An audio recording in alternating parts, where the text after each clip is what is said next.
Hello everybody, and welcome to Ancient Architects. Please subscribe now to get the latest ancient history news and independent research from around the world. This significant and impressive fort in the heart of the Cholistan desert in Punjab, Pakistan has been an important location for more than 1,000 years and also the scene of much fighting, as seen by the discovery of a 1,000-year-old catapult shell in the debris of the fort. Without a number of restoration projects over the years, and if it hadn't been lived in until the 1970s, Derawar Fort probably wouldn't be here today, but it is still rapidly deteriorating and in desperate need of further preservation works. Today a popular tourist destination, Derawar Fort was first built in the 9th century AD by Rai Jajja Bhati, a Hindu ruler from Jaisalmer in India's Rajasthan state. It was apparently built in tribute to King Rawal Derawar Bhati. Its original name was Dera Rawal, then Dera Rawar, and then, over time, the name was pronounced Derawar.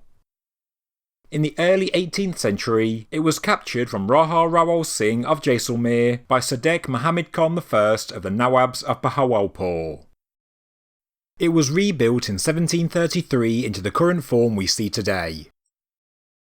It underwent various power struggles in the next century, falling from the hands of the Nawabs in the mid-18th century before Mubarak Khan took back the stronghold in 1804. It remained the desert abode of the Nawabs until the 1970s. The impressive fort has 40 30-metre high bastions along the walls that span more than 1.5 kilometres. In the hot summers of the Cholistan desert, the fort's red brick facade seems to glow with the heat, and it is visible from miles around.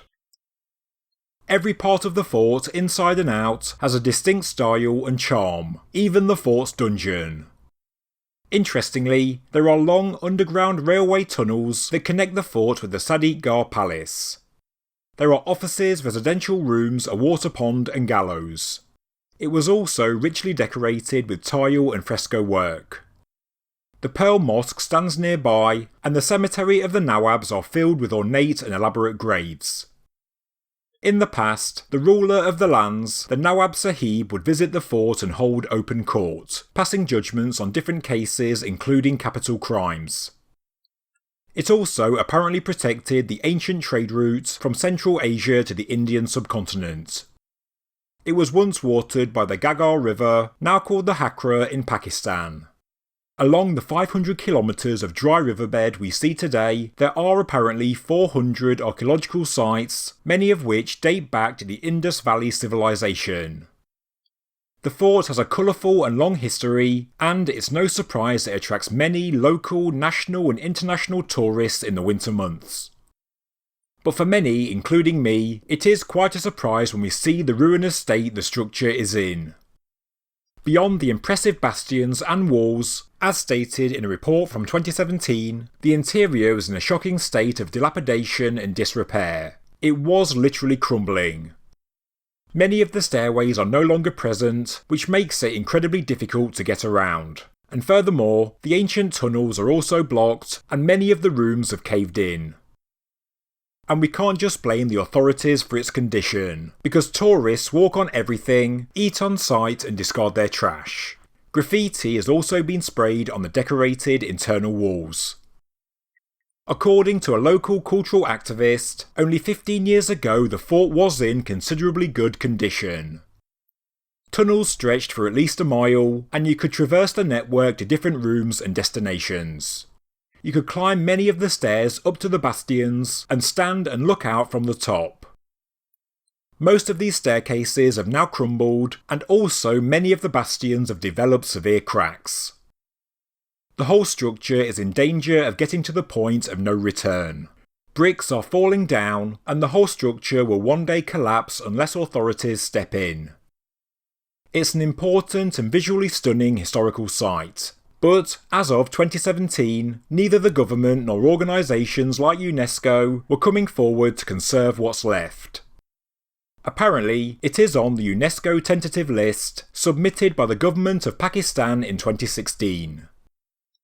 I can't find a great deal of information about its condition today, so I looked to TripAdvisor to find updates from tourists. One comment in 2018 said that some restoration work was in progress, but I'm not sure on what scale, because in 2019 another tourist said it remains in a state of disrepair. They said whoever is responsible should be ashamed. For tourism, there is apparently no information boards, no guides on site, and basic facilities like toilets are poor. The fort is still privately owned by the Abbasi family, the descendants of those that captured it in the 18th century. But if extensive restoration work is not currently in progress, or if it does not start soon, this marvel of the Cholistan desert may well be gone forever. Thank you very much for watching this episode of Ancient Architects. If you enjoyed the video, please subscribe to the channel, please like the video, and please leave a comment below. Thank you very much.